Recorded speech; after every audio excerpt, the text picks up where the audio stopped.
اور وقت ہوا ہمارے آج کے ہاٹ ایشو کا، خیبر پختونخوا حکومت ناکام اور اتحادی ناراض، اس پر بات کریں گے۔ ہمیں جوائن کیا ہے شوکت یوسف زئی صاحب نے، جو رہنما ہیں پاکستان تحریک انصاف کے۔ شوکت صاحب السلام علیکم۔ جی وعلیکم السلام۔ دو تین موضوعات پہ آپ سے بات کرنی ہے۔ سب سے پہلے ہم کرم کے مسئلے پر بات کر لیں کہ آج پھر وہاں ڈپٹی کمشنر زخمی ہو گئے ہیں، ان پہ حملہ ہوا وہاں پہ، اور کچھ لوگوں کی اطلاع آ رہی ہے کہ مزید زخمی بھی ہوئے ہیں، شاید کوئی جام بحق بھی ہوا ہے۔ تو اتنے امن معاہدہ اتنا اچھا ہوا، سب لوگ خوش تھے پورے ملک میں، کراچی میں دھرنے بھی ختم ہو گئے، لیکن اس کے بعد جو علامہ ناصر عباس صاحب ہیں، انہوں نے بڑا سخت بیان دیا ہے خیبر پختونخوا حکومت کے خلاف۔ انہوں نے کہا کہ علی مین گنڈا پور کو صرف اقتدار چاہیے، اور انہوں نے ہمیں مشکل جگہ لا کھڑا کیا ہے۔ آپ کے اتحادی ہیں، وہ ہر وقت آپ کے ساتھ رہے، اور دیکھیں وہ مظاہروں میں بھی، ہر تحریک میں، ہر مارچ میں وہ آگے رہتے ہیں، ابھی بھی ان کا بہت اہم رول ہے پاکستان تحریک انصاف کی سیاست میں۔ تو وہ اگر یہ بات کر رہے ہیں تو کیا کہیں گے آپ؟ کیوں ناکام ہوئی ہے خیبر پختونخوا حکومت؟ بسم اللہ الرحمن الرحیم۔ دیکھیں جی، ناکام نہیں ہے اس معاملے میں، تو دیکھیں بہت صبر تحمل کا مظاہرہ کیا گیا حکومت کی طرف سے، دونوں فریقین کو بٹھایا، اور اس میں بڑا اہم رول ادا کیا ہمارے جو قبائلی مائدین ہیں ان کی طرف سے، اور بڑی مشکل سے ان کو بٹھایا، اور جو معاہدہ ہوا ہے اس میں، کیونکہ وہ معاہدہ بڑا لازمی تھا، اس کے بغیر اگر آپ سڑکیں کھول لیتے تو آپ دیکھیں یہ جو حالات ہیں، آج پوری کانوائی جو ہے وہ جانے والی تھی، اس کو فی الحال روک دیا گیا ہے، کیونکہ شرپسندوں جو کچھ شرپسند ہیں اس میں، یعنی جو فریقین ہیں وہ تو جو امن معاہدے پہ راضی ہو گئے، اس کا مطلب ہے کہ وہ تو امن چاہتے ہیں، جو فریقین ہیں وہ تو امن چاہتے ہیں۔ اب شرپسند ظاہر ہے کوئی بھی ہو سکتا ہے، کچھ تو اندازہ حکومت ہیں، آپ کچھ تو بتائیں عوام کو۔ نہیں دیکھیں شرپسند تو دیکھیں ظاہر ہے ہر معاشرے میں آپ کو ملیں گے، اور جو چاہتے ہیں کہ جو یہاں پہ امن نہ آئے، تو یہ تو ہر جگہ ہو سکتے ہیں۔ اب کراچی میں جو کچھ ہو رہا ہے، آپ اتنی دیکھیں ان کے پاس انفارمیشن ہے کہ انہیں پتا تھا قافلہ کس وقت کہاں سے چل رہا ہے، اس کو لیڈ کون کر رہا ہے، اور ڈائریکٹ انہوں نے اس پہ اٹیک کیا۔ اچھی خاصی پلاننگ انٹیلیجنس چاہیے اس میں، یہ کوئی عام قسم کے شرپسند تو نہیں لگ رہے، یہ تو ٹرینڈ ہارڈنڈ دہشت گرد لگ رہے ہیں۔ میں عرض کروں، دیکھیں ظاہر ہے گورنمنٹ نے اس پہ اس کی تحقیقات ہو رہی ہیں، اور ان کو ایسے اسپیئر نہیں کیا جائے گا۔ ابھی تک جو حکومت نے تحمل کا مظاہرہ کیا، وہ اس لیے کیا کہ وہ فریقین دونوں طرف سے ہمارے اپنے لوگ تھے، جس کی وجہ سے حکومت بڑی کوشش کرتی رہی کہ ایسا واقعہ نہ ہو، بلکہ ان کو بٹھایا جائے، ان سے اسلحہ لیا جائے، ان کو تحفظ دیا جائے، روڈ کو محفوظ بنایا جائے، اس پہ کام ہوتا رہا۔ آج جو قافلہ جاتا رہا، یہ شرپسندوں، اس میں آج پتہ چل گیا کہ سارے ہوا دینے والے کچھ لوگ ہیں، ان کی بالکل یوسف زئی صاحب، آپ کوئی ٹالریٹ نہیں کرے گی۔ پیارے اور پرانے دوست ہیں، لیکن آج کیوں پتہ چلا؟ پوری دنیا کو پتہ ہے، یہاں باتیں بھی ہو رہی ہیں، اسلام آباد میں بھی، میڈیا میں بھی بات ہو رہی ہے کہ ٹی ٹی پی ذمہ دار ہے کرم ایجنسی میں امن نہ آنے دینے میں، کیونکہ فریقین تو صلح کرنے پہ راضی ہو جاتے ہیں، لیکن یہ کچھ نہ کچھ کوئی کارروائی ایسی کر دیتے ہیں دہشت گردی کی کہ یہ دوبارہ کام شروع ہو جاتا ہے۔ تو آپ کھل کے کیوں نہیں کہنا چاہتے کہ ٹی ٹی پی ملوث ہے اس میں؟ نہیں دیکھیں، مجھے تو نہیں پتا ہے، میں تو یہ کہہ رہا ہوں کہ جو ہمارے ترجمان ہیں ان کی طرف سے سٹیٹمنٹ آ چکا ہے کہ شرپسند ہیں، اور ان کی تحقیقات ہو رہی ہے، اور ان کو اسپیئر نہیں کیا جائے گا۔ اور شرپسند ہے، دہشت گرد ہیں صاحب نے بھی سخت مذمت کی ہے۔ دہشت گردی کہہ سکتے ہیں، شرپسند دہشت گردی ہو سکتا ہے، تو اس کی سخت الفاظ میں انہوں نے مذمت بھی کی ہے علی امین گنڈا پور صاحب نے، اور اس نے کہا کہ میں ابھی اس کو ٹالریٹ نہیں کروں گا۔ تو دیکھیں ظاہر ہے اب اتنا بڑے واقعات ہوئے ہیں، اور اس کو یہاں تک لانے میں وہ کامیاب ہوئے کہ جی امن معاہدہ کرایا۔ اب اس کے امن معاہدے کو کون سبوتاج کر رہا ہے؟ گورنمنٹ اس کو اسپیئر نہیں کرے گی، کم از کم یہ میں آپ کو بتا دوں کہ اس کے بعد ایکشن ہوگا۔ چلیں، یہ بہت اچھی آپ نے بات کی ہے۔ تو علامہ ناصر عباس صاحب جو کہہ رہے ہیں کہ گنڈا پور صاحب کو صرف اقتدار چاہیے، تو ان کی یہ بات غلط ہے یا درست ہے؟ گنڈا پور صاحب کو صرف اقتدار چاہیے ہوتا تو شاید وہ پھر نہ احتجاج کرتے اور نہ احتجاجوں میں شریک ہوتے، وہ پھر یہاں بیٹھ کے آرام سے اقتدار کرتے، لیکن ایسا نہیں ہے۔ دیکھیں وہ پارٹی کے ساتھ ہے، اور ہماری پارٹی کا شروع سے یہ رہا ہے کہ ہم مذاکرات، امن، یہ ہم چاہتے رہے ہیں اپنے ان علاقوں کے اندر بھی، افغانستان کے ساتھ بھی، بہت سارے ایسے جگہوں پہ کئی دفعہ ایسے واقعات ہوئے، ہم کہا نہیں پرامن طریقے سے۔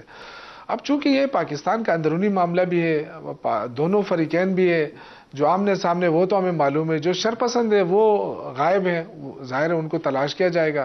اب ڈپٹی کمشنر پہ جو حملہ ہوا ہے، یہ بات تو نہیں ہے۔ ظاہر ہے معمولی بات نہیں، اسٹیٹ پہ حملہ ہوا ہے. آپ نے ابھی فرمایا کہ علی امین گنڈا پور کو اگر اقتدار میں رہنے کا شوق نہ ہوتا تو احتجاجوں میں شرکت نہ کرتے، لیکن ہم نے جو عام تعریف سنی ہے، جو منتخب سیاسی لیڈرز ہوتے ہیں اور حکومتی عہدوں پہ ہوتے ہیں، وہ تو عوام کے حق میں، عوام کے لیے کام کر کے ان پاپولر فیصلے کر کے حکومت چلاتے ہیں، نہ کہ اس طرح کے پاپولر فیصلے کرنا ہے چلو احتجاج کرتے ہیں، امن و امان پہ توجہ نہیں ہے. یہ تو آپ جو بات کر رہے ہیں اس میں تو تضاد ہے.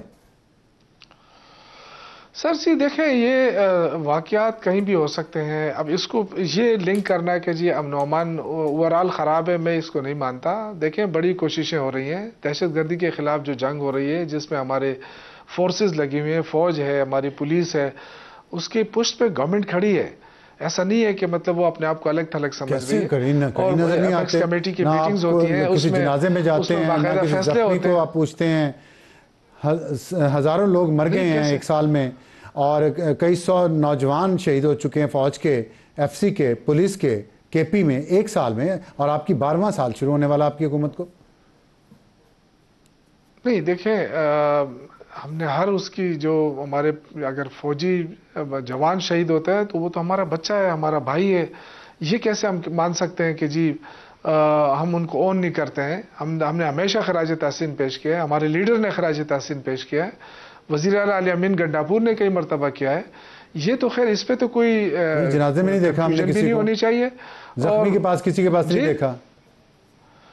کیوں نہیں سر، یہ آپ کیا بات کر رہے ہیں؟ کئی جگہ پہ علی امین گنڈا پور جا چکے ہیں. لیکن یہ ایک چیز میں اس کی جو حکومت کی ہے بدقسمتی میں سمجھوں گا کہ بہت سارے کام ایسے کیے ہیں جو یہ اس سے پاپولر ہو سکتے ہیں، لیکن ان کو ہائی لائٹ نہیں کیا جا رہا. میں آپ کو بتا بھی سکتا ہوں اس سے بہت زیادہ، یعنی اس گورنمنٹ کی، یعنی ایک تو وہ ہے نا کہ ٹک ٹاک میں چیزیں آتی ہیں، ٹک ٹاک کی بات نہیں کر رہا ہوں. جو عملی کام انہوں نے کیے ہیں، بہت سارے ایسے ادارے ہیں، ایسے بہت سارے کام ہیں جو انہوں نے کیے ہیں جس کی وجہ سے عوام کے اندر تو پاپولیرٹی ہے. عوام تو ووٹ دیتے ہیں، اگر عوام ووٹ نہ دیتے تو تحریک انصاف کو ووٹ کہاں سے مل رہا ہے؟ اتنی سخت 8 فروری کے جو الیکشن ہوا ہے وہ کیسے الیکشن تھا؟ اگر عوام نے یہ اسی ہفتے جس طرح آپ نے تشدد کیا بلدیاتی نمائندوں پر، تو وہ بھی عوام کے نمائندے ہی ہیں نا. اگر عوام ووٹ تو دیتے ہیں لیکن عوام اب تنگ بھی تو آ گئے نا کہ 12واں سال آپ کی حکومت کو، اور عملی طور پہ وہاں گراؤنڈ پہ کچھ نہیں ہو رہا. بلدیاتی نمائندوں پہ جو کچھ ہوا ہے اسی ہفتے، آپ کے خیال میں وہ ایک جمہوری مہذب حکومت کو کرنا چاہیے تھا؟ دیکھیں یہ تو اگر ہم بھی چلے گئے نا، ہمارے جو 1500 ارب روپے اس وفاقی حکومت کے ذمہ ہیں، اگر ہم بھی مانگنے چلے گئے تو ہم پہ بھی یہی لاٹھی چارج ہوگا. ظاہر ہے جب حکومت وفاق ہمیں پیسہ دے گی تو ہم نیچے سطح پہ دیں گے نا. ہمارا 1500 ارب وفاقی حکومت نے کیوں پکڑا ہوا؟ نہیں کیوں نہیں ہے جسٹیفیکیشن؟ دیکھیں پیسہ ہمارا زیادہ 80% ہمارا بجٹ جو ہے وہ آپ اس تشدد کو جسٹیفائی کر رہے ہیں. نہیں میں تو بالکل اس کے حق میں نہیں ہوں. میں میری ذاتی طور پہ تو میں کبھی اس کے حق میں نہیں ہوں، لیکن میں ویسے کہہ رہا ہوں جو وفاقی حکومت کا رویہ ہے اس صوبے کے ساتھ، یعنی ایک طرف دہشت گردی ہو رہی ہے، 1% بار بار جو ہے وہ دہرایا جاتا ہے پورے اس چینلز کے اوپر جو بھی آتا ہے، لیکن وہ یہ نہیں بتاتا ہے کہ جو 1% دیا جاتا ہے رہا ہے دہشت گردی کے جنگ کے لیے، وہ کس چیز کے لیے دیا جاتا رہا ہے. وہ تو کولیٹرل ڈیمیجز کے لیے دیا جاتا ہے، جو نقصانات ہو جاتے ہیں اس کو کمپنسیٹ کرنے کے لیے دیا جاتا ہے. وہ 1% سے تو کہیں زیادہ ہمارا نقصان ہوا ہے خیبر پختونخوا کے عوام کا، اس حکومت کا. ٹھیک ہے، یہ جو جتنے نقصانات ہوئے، جو IDPs بنے، آپ کا کیا خیال ہے وہ 1% سے وہ سارے بحال ہوئے ہیں؟ ہاں نہیں ہو سکتی، نہیں سوچا. ظاہر ہے وفاقی حکومت کو اس میں اپنا رول پلے کرنا چاہیے. آگے بڑھتے ہیں. ابھی ایک خبر جو آئی ہے ہمارے پاس وہ یہ ہے کہ پی ٹی آئی کی قیادت جو ہے، صوبائی قیادت خاص طور پہ، اور ظاہر ہے جو سینٹرل لیڈرشپ ہے وہ بشا بی بی کی سیاسی فیصلوں میں مداخلت پر پریشان ہے. کیا آپ پریشان ہیں ان کی سیاسی مداخلت پہ؟ نہیں، وہاں ان کی تو کوئی سیاسی مداخلت میں نے نہیں دیکھی ابھی تک. کس چیز سے پریشان ہے لوگ؟ انہوں نے جو تقریریں کی ہیں پوری، لوگوں کو پتہ نہیں کیا کیا غیرت کو لوگوں کو للکارا ہے، جھاڑ پہ انہیں مائل کیا 26 نومبر پہ آنے کے لیے فائنل کال پہ. پھر سلمان اکرم راجہ کے ساتھ انہوں نے جو کیا ہے وہ تو پورے میڈیا پہ وہ ٹاک آف دا کنٹری ہے جو سلمان اکرم راجہ کے ساتھ کیا. لوگوں کو موٹیویٹ کیا تھا، اور یعنی یہ کہا گیا تھا ان کو کہ آپ نہ جائیں، لیکن وہ کہہ رہی تھی کہ میں نے لوگوں کو موٹیویٹ کیا ہے کہ جائیں. اور اگر میں نہ جاؤں تو پھر یہ لوگ مایوس ہو جائیں گے، تو اس لیے وہ گئی تھی. ٹھیک ہے، انہوں نے وہاں جا کے اگر اس کے بعد کوئی بھی فیصلہ کیا ہے، اور وہ تو پھر پارٹی کے اوپر ڈیپینڈ کرتا ہے نا کہ وہ انہوں نے اس فیصلے کو کیسے لیا. یہ تو پھر پارٹی کی کمزوری بن سکتی ہے نا. یہ تو کوئی نہیں کہہ سکتا کہ جی ان کے فیصلوں سے کوئی تنگ ہے. اس کے بعد انہوں نے کوئی ایسا فیصلہ نہیں کیا. انہوں نے کہا وکلاء جو ہیں وہ عمران خان سے پیغام رسانی مت کریں، ان کو روک دیا انہوں نے. دیکھیں ایک چیز افسر عالم صاحب، میں نے خود مائنڈ کیا ہے اور میں نے اس کے ذریعے بھی بتایا کہ خدا کے لیے جو خان صاحب سے ملاقات کے لیے لوگ تو جاتے رہتے ہیں، تو کم از کم بس ایک بندہ جو ہے اس کی وہ اگر بات کرے تو ٹھیک ہے، لیکن یہ جو ہر بندہ جا کے ملاقات کر کے باہر آ کے کوئی نئی کہانی سناتا ہے، یہ کام نہ کیا جائے. اس پہ بین ہونا چاہیے. صرف ایک بندے کی ڈیوٹی لگائی جائے جو وکیل ہو یا پی ٹی آئی کی قیادت کرتی نا بیرسٹر گوہر کرتے، تو یہ بیرسٹر گوہر کی ذمہ داری تھی یا سلمان اکرم راجہ کی ذمہ داری تھی یہ بات کہتے؟ بشرا بی بی یہ اگر کہہ رہی ہیں تو سیاسی مداخلت اور کیا ہے؟ نہیں دیکھیں میرے علم میں ایسی کوئی بات نہیں ہے، لیکن میں ذاتی طور میں نے خود یہ بات کہی ہے کہ یہ جو کنفیوژن پھیلتی ہے کہ علیمہ خان آ جاتی ہیں وہ کچھ اور کیسی ہے، پھر اس کے بعد علی وہ آ جاتے ہیں، بیرسٹر علی صاحب آ جاتے ہیں وہ کچھ اور کہتے ہیں. تو اس سے جو ہے نا یہ اس کنفیوژن سے بچنے کے لیے میں نے یہ کہا تھا، پارٹی سے ریکویسٹ کی تھی کہ ایک بندے کی ڈیوٹی لگائیں کہ اگر وہ جاتا ہے اور وہ باہر آتا ہے تو وہی صرف بریف کرے میڈیا کو. ہر بندہ آ کے یہ نہ کہے کہ جی میں خان سے ملا اور مجھے خان نے یہ کہا ہے، تو خدا کے لیے یہ کام نہ کریں. ٹھیک، تو یہ میں نے کہا تھا ان سے، اور اس کے بعد یہ چیزیں رک گئی ہیں کافی حد تک. ٹھیک ہے. ابھی آپ نے بیرسٹر علی ظفر صاحب کا ذکر کیا تو مجھے اس سے ایک تصویر یاد آ گئی. ڈیوڈ بلوم جو امریکی ایمبیسڈر ہیں ابھی جا رہے ہیں، ان کو ایک ڈنر پہ انوائٹ کیا فواد چودھری اور ان کی بیگم صاحبہ نے، اور وہاں علی ظفر بھی انوائٹڈ تھے. تو ہم یہ کیا سمجھیں، کیونکہ ڈیوڈ بلوم وہ ایمبیسڈر ہے جس کو خان صاحب نے، پوری پی ٹی آئی نے 2 سال مسلسل اکیوز کیا ہے کہ وہ اس پلان کا حصہ تھے، امریکی پلان کا، جس کے تحت عمران حکومت کو گھر بھیجا گیا. تو اب وہاں موجودگی پی ٹی آئی کے ان دونوں بڑے ناموں کی، اس سے ہم کیا سمجھیں کہ وہ پہلے والا بیانیہ غلط تھا؟ دیکھیں جہاں تک فواد چودھری صاحب کا تعلق ہے، اس کا تو پارٹی سے کوئی تعلق نہیں ہے نا، وہ تو پارٹی سے باہر ہے، وہ تو کچھ بھی کر سکتے ہیں. باقی آپ نے علی ظفر صاحب کی بات کی، وہ وکیل ہیں. اب ان کو ہم یہ تو نہیں باندھ سکتے ہیں کہ جی آپ ہمارے وکیل ہیں تو آپ ادھر بھی نہ جائیں ادھر بھی نہ جائیں. وہ اپنی حیثیت میں گئے ہوں گے، ان کی اپنی ایک حیثیت ہے، اسی پہ گئے ہوں گے. لیکن وہ پی ٹی آئی کے سینیٹر ہیں، اور پھر ان کے جانے سے وہاں موجودگی سے ایک میسج آتا ہے کہ پی ٹی آئی کی ریپریزنٹیشن ہو رہی ہے وہاں پہ. وہ خان صاحب کے وکیل بھی ہیں، وہ ہر جگہ ٹاک شوز میں بھی آتے ہیں، تمام معاملات میں وہ اس کمیٹی میں بھی ہیں جو لیگل کمیٹی ہے. تو ان کا رول کوئی ایسے عام تو نہیں ہے نا. ایک آپٹکس تو ہوتے ہیں نا. آپ سے بہتر کون سمجھتا ہے آپٹکس کو؟ آپ تو خود جی لیکن دیکھیں اب ہم نے تو بالکل وہ تو نہیں کیا ہے نا کوئی کہ بس امریکہ کے ساتھ ہم آئندہ کوئی ہمارا رابطہ نہیں ہوگا، کسی امریکی کے ساتھ نہیں ہوگا.